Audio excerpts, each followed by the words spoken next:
Okay बेटा, I am going to discuss about the second kind of verb, non finite. Finite मैं आपको बता ही चुकी बेटा। फाइनाइट वर्ब आपकी सिंपल सी बात है, फाइनाइट वर्ब तो हर सेंटेंस, नॉन फाइनाइट वाली वर्ब के पहले फाइनाइट तो होगी होगी, क्योंकि जो सब्जेक्ट वर्ब एग्रीमेंट वाली चीज़ें वो कोई भी टेंस में बनती है, वो उसकी मेन वर्ब होती है, ठीक है ना। वो मेन वर्ब जो सब्जेक्ट को एग्री कर रही होती है वो आपकी फाइनाइट होती है, दैट इज फिक्स्ड, उसको चेंज नहीं कर सकते, ठीक है। बट नॉन फाइनाइट आपकी इंडिपेंडेंटली यूज होती है, इसका सब्जेक्ट से कोई लेना देना नहीं होता है, because it can be used with any kind of subject, whether the subject is singular or plural, have I written there. Okay, see, and non-finite verbs are further divided into 4 parts. ये 4 types की होती है, जैसे मैंने एक में 2 समझाया था आपको लास्ट वीडियो में, ठीक है ना, फिर आपको ing फॉर्म में समझाया था।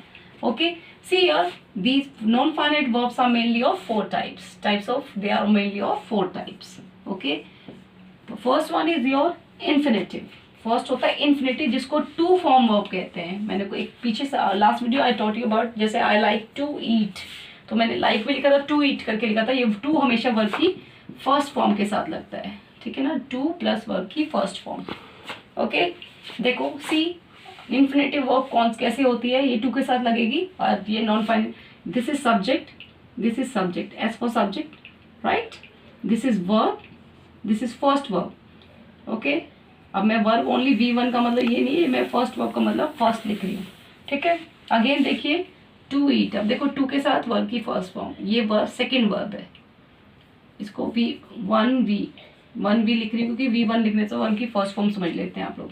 यहाँ पे इसको सेकेंड वर्ब बोल रही हूँ। ओके, मेरा कहने का मतलब है, आप ये देखिए, ये जो वर्ब फर्स्ट है ये सब्जेक्ट के साथ एग्री कर रही है सिंपल प्रेजेंट टेंस में। इफ आई सब्जेक्ट होगा तो वर्ब की फर्स्ट फॉर्म में एस और एस नहीं लगता, मुझे पसंद है ना, आई लाइक, मुझे पसंद है आम का, तो ये टू ईट है, ठीक है। तो ये वाली जो वर्ब, ये फाइनाइट वर्ब है, this is finite verb. Finite verb में एज आई टोल्ड यू हमेशा रहेगी, क्योंकि वो सब्जेक्ट को एग्री करती है हमेशा, और वो होती है।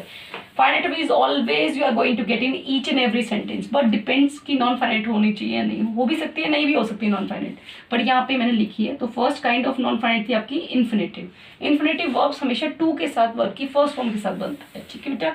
टू ईट, जैसे अगर मैं इस सेंटेंस को यहाँ पे दे कर दूं या शी कर दूं, ठीक है ना, अगर मैं सब्जेक्ट को शी करूंगी तो शी सिंगुलर है, तो फिर ये लाइक्स हो जाएगा, ठीक है, तो भी वर्ब की फर्स्ट फॉर्म है, तो ये फिर भी ये फाइनाइट ही रहेगी, ठीक है ना। ये नॉन फाइनाइट सेकेंड वर्ब जो है वो नॉन फाइनाइट है, जो टू के साथ लगी है। नॉन फाइनाइट में इन्फिनेटिव, नॉन फाइनाइट का कौन सा पार्ट, नॉन फाइनाइट तो है, पर नॉन फाइनाइट की कौन सी वाली फॉर्म होगी, infinitive. Infinitive means to form of the verb, to के साथ लगती है वर्ब की फर्स्ट फॉर्म, ठीक है।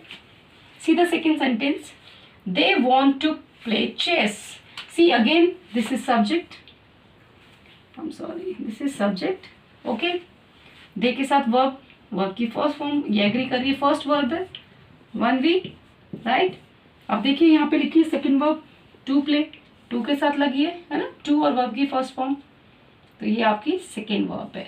तो ये मैं जस्ट आपको क्लियर करने के लिए, ऐसा कुछ लिखा नहीं होता है, I want to make you clear this thing कि कैसे पहचानोगी। तो आप देखिए टू के साथ कंफ्यूजन है, ये भी वर्ब है, ये भी वर्ब है, which is the main verb, this is the main verb which is agree with the subject, means I want to say finite verb तो आपको मिलेगी, क्योंकि वो फिक्स होती है सब्जेक्ट वर्ब एग्रीमेंट के हिसाब से, इस पे डिपेंड करता है, ये इसका सब्जेक्ट से कोई लेना देना नहीं होता है, ठीक है ना।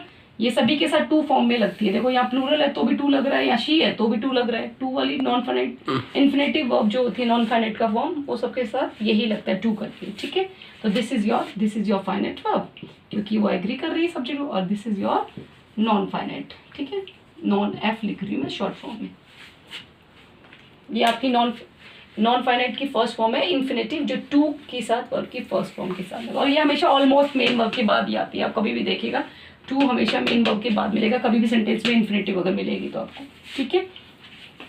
नॉन फाइनाइट की सेकंड फॉर्म होती है जिरंट, ठीक है बेटा, इट इज जिरंट।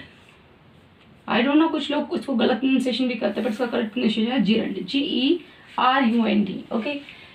दिस वर्ब, जिरंट जो वर्ब होती है, verb form ending in ING जो फॉर्म होती है, ING आप बोलते हो प्रेजेंट पार्टिसिपल को बोलते हो ना, ING फॉर्म है ना, जैसे प्ले का प्लेइंग हो जाता है, गो का गोइंग हो जाता है, बट आप ध्यान रखेंगे अगर ये विदाउट हेल्पिंग वर्ब यूज होगी, ING सीधे अकेला कभी अकेले यूज नहीं होती है, अगर अकेले यूज होगी तो फिर वो आपकी जिरंट कहलाएगी, अगर वो हेल्पिंग वर्ब के साथ लगेगी, जैम या वॉज वर्ब के साथ, तो फिर वो आपकी मेन वर्ब हो जाएगी, ठीक है।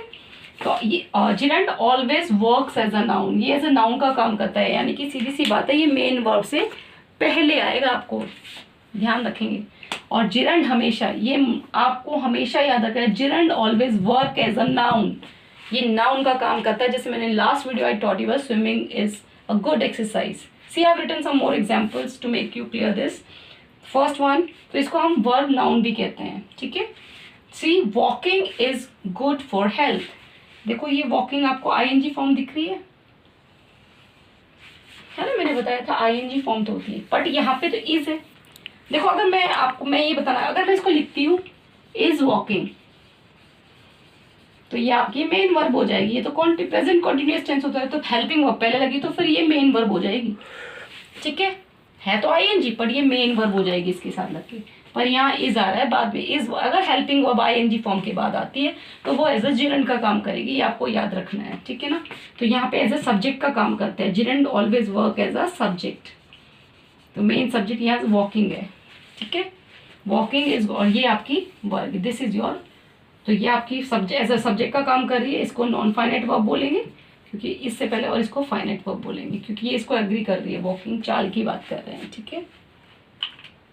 नोटिस कर, इसी में देखो दोबारा से भी देखेंगे आप, अगर मेन वर्ब के साथ आएगी तो ये किसी विदाउट हेल्पिंग वर्ब यूज होगी, यहाँ तो हेल्पिंग। ही लाइक्स, देखो ये सब्जेक्ट है, दिस इज फर्स्ट वर्ब। अब आप देखो आईएनजी फॉर्म तो ये भी है, ये सेकेंड वर्ब, आपकी बात ठीक है। अब आप कंफ्यूज ये हो रहे कि मैम इसमें फाइनाइट वर्ब को, फाइनाइट तो मैंने as I told you finite you हमेशा होती है, फाइनाइट के बिना तो कोई वर्ब बनता ही नहीं, टेंस ही उसी से बनता है। अब आप देखो एग्री कर रही है इसके साथ में, this is your finite verb. अभी आईएनजी फॉर्म मैंने ऐसे बोला था हमेशा या तो इज एम आर के साथ लगता है ना, is am are present tense के साथ, या वॉज वर्ब के साथ, या विल बी शैल बी के साथ, है ना।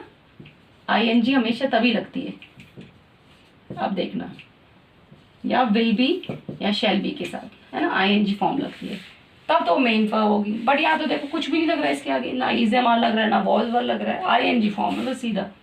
और मेन ये फर्स्ट वर्ब के एकदम बाद वर्ब यूज हो गई है।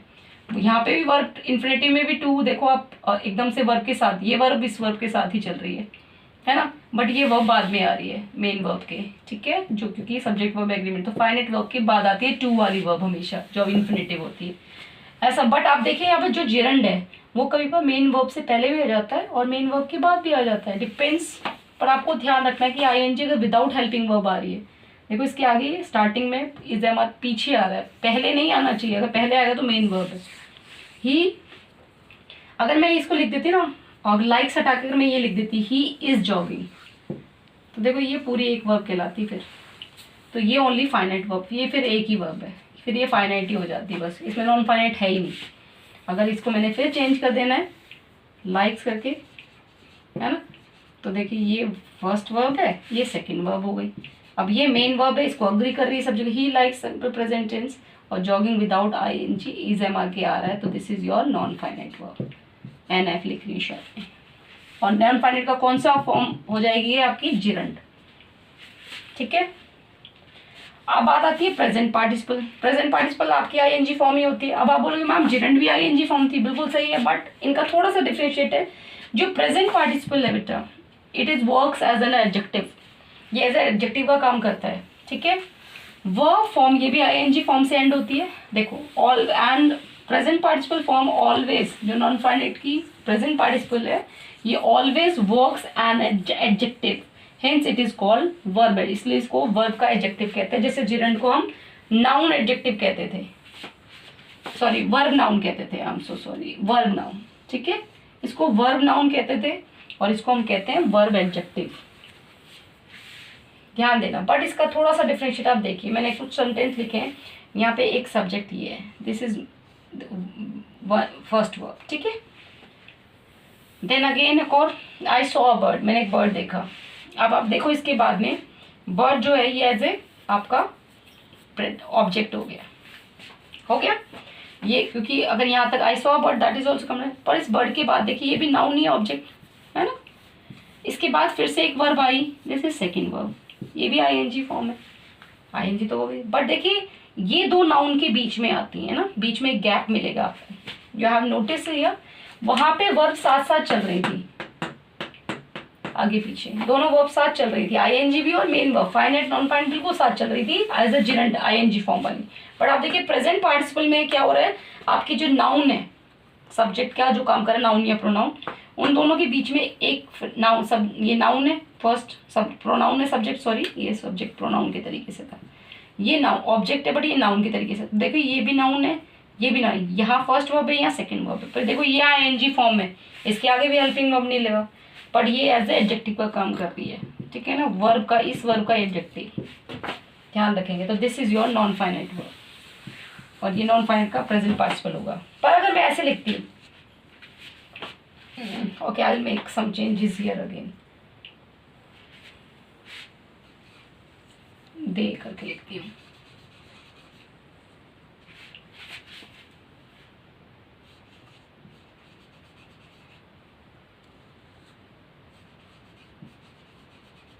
They saw a singing bird। देखिए यहाँ पे भी सिंगिंग बर्ड से पहले लग रहा है, और यहाँ पे दोनों वर्ब साथ चल रही है, ये दोनों वर्ब, तो यहाँ पे ये आपकी जिरंड का काम करेगी, ठीक है ना। यहाँ बीच में कोई और नाउन नहीं, दोनों वर्ब के बीच में कोई अगर दोबारा से नाउन रिपीट होता है या प्रोनाउन, दो है ना, थोड़ा सा डिफरेंट, दोनों वर्ब के बीच में अगर कोई दूसरा नाउन यूज या प्रोनाउन यूज होता है तो फिर फॉर जो नेक्स्ट आईएनजी फॉर्म है वो एज ए प्रेजेंट पार्टिसिपल का काम करेगी, क्योंकि works an adjective. See here, he met a boy carrying books, मैंने एक लड़के को मिली थी मैं जो बुक्स उठा के ले जा रहा था, ठीक है। सी यहाँ पे सब्जेक्ट है आपका ही, फर्स्ट सब्जेक्ट जो प्रोनाउन ही है, या मैं इसको लिख रहा हूँ यहाँ में, चलो मैं नाउन लेके चलती हूँ जिससे ज़्यादा कंफ्यूजन है। इस बार सब्जेक्ट मैंने नाउन लिया, प्रोनाउन लिया था वहाँ, this is subject, then again first verb, again another noun, ये नाउन ही है पर ये ऑब्जेक्ट है, ये भी एक नाउन है ना, दोनों वर्ब के बीच में, दोनों नाउन के बीच में एक वर्ब आई है, फिर दोबारा से एक वर्ब आई है आईएनजी फॉर्म, ये सेकेंड वर्ब है। सेकेंड वर्ब मैं इसलिए लिख रही हूँ, आपको डिफरेंशिएट पता कैसे करेंगे, फाइनाइट कौन सी है, नॉन फाइनाइट, ये फाइनाइट है, एग्री कर रही है, पास्ट टेंस में सिंपल पास्ट है।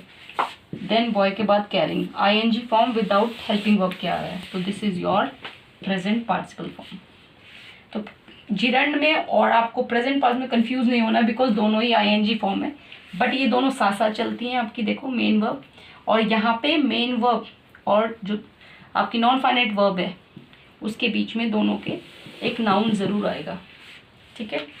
सीधा पास्ट पार्टिसिपल फॉर्म, पास्ट वाले वर्ब की थर्ड फॉर्म होती है, बट ये भी एज ए एडजेक्टिव का काम करती है, और एडजेक्टिव का काम करेगी तो ये नाउन से पहले आती है, just before the noun, as an adjective, इसको नाउन एडजेक्टिव कहते हैं। See I am going to tell you कौन सी, ये आपकी रेगुलर वर्ब्स होती है जिसके पीछे डी, ईडी या टी जोड़कर हम उसका सेकेंड या थर्ड फॉर्म बनाते हैं, right. See a burn child dreads the fire, डरता है, जो जला हुआ बच्चा हमेशा आग से डरता है, ठीक है। तो सी ये ड्रीड मेन वर्ब ये है ना, दिस इज मेन वर्ब जो एक वर्ब के तरीके से। आप देखो यहाँ पे चाइल्ड से पहले मैंने एक वर्ड लिखा है बर्न्ट, ये बर्न की सेकेंड फॉर्म है, देखो बर्न्ट, तो ये एज ए एडजेक्टिव का काम कर रही है आईईडी के तरीके से, और बट ये नाउन से एकदम पहले लिखी जाती है, ठीक है ना। मेन वर्ब जो होती है वो उससे पहले भी हो सकती है, क्योंकि नाउन से पहले लगाई जाती है ईडी वाली। अ burn child, sold items, just like spoken English, तो स्पोकन ई फॉर्म लिखते हैं but English is a subject name, तो भी हम लगाएंगे, ठीक है। तो ये थर्ड फॉर्म या सेकंड फॉर्म जो भी है, ये आपकी थर्ड फॉर्म ईडी वाली बोलेंगे, बट ये चाइल्ड से पहले ये मेन वर्ब है, तो दिस इज योर V1, तो ये आपकी फाइनाइट वर्ब है और ये आपकी नॉन फाइनाइट वर्ब है। See Rohan saw a injured bird, अब देखिए अब इसमें पीछे आ गई है, यहाँ पे रोहन सब्जेक्ट है मेन, ये वर्ब की फर्स्ट वर्ब है ना, V1 वर्ब फर्स्ट वर्ब, ठीक है। अब यहाँ देखिए नाउन है, ये इंजर्ड है, इंजर की सेकेंड या थर्ड फॉर्म ईडी वाली फॉर्म है, इंजर्ड, घायल पक्षी, ठीक है ना। तो यहाँ पे नाउन से देखो पहले आ रहा है थर्ड फॉर्म जो भी ईडी वाली फॉर्म है ना, ईडी या ईएन वाली, और ये हमेशा सब्जेक्ट से पहले आता है, और सॉरी नाउन से पहले आता है और एज ए एडजेक्टिव का काम करता है, तो ये आपकी सेकेंड वर्ब है जो आपकी नॉन फाइनाइट हो जाएगी। आपको बस ये ध्यान रखना बेटा, फाइनाइट वर्ब तो होती ही होती है, हर सेंटेंस में मिलेगी। नॉन फाइनाइट हो भी सकती है और नहीं भी हो सकती है। अगर होती है तो आपकी इसकी फॉर फॉर्म या तो नॉन फाइनाइट इन्फिनिटिव होनी चाहिए टू के साथ, ये आसानी से पहचाना जा सकता है। जिरन होना चाहिए, ऑलमोस्ट नाउन का काम करता है, और दोनों वर्ब साथ चलती है, फाइनाइट नॉन फाइनाइट, आगे पीछे उनका डिफरेंशिएट हो सकता है, ठीक है ना। पर हेल्पिंग वर्ब जब लगेगी, अगर तो पीछे लगेगी आईएनजी की, तो फिर वो आपकी जिरन का काम करेगी, या मेन वर्ब के साथ पीछे चलेगी तो फिर वो जिरन का काम करेगी, ठीक है। अगर दोनों एक मेन वर्ब और एक आईएनजी फॉर्म के बीच में, ठीक है ना, आपने देखा यहाँ सेकंड फॉर्म लग रही है फिर आईएनजी फॉर्म लग रही है ना, तो ये वाली आपकी मेन वर्ब है जो एग्री कर रही है सब्जेक्ट से। और बीच में अगर कोई नाउन आता है और दोनों वर्ब का डिफरेंशिएट बीच में कोई ना कोई नाउन का गैप हो, तो नेक्स्ट वर्ब आईएनजी वाली आपकी प्रेजेंट पार्टिसिपल होगी। और पास्ट पार्टिसिपल आपको बता ही दिया बेटा, वो एंड में भी हो सकता है, पर वो सब्जेक्ट से जस्ट बिफोर ईडी और टी से आपको पहचान हो जाएगी। ओके।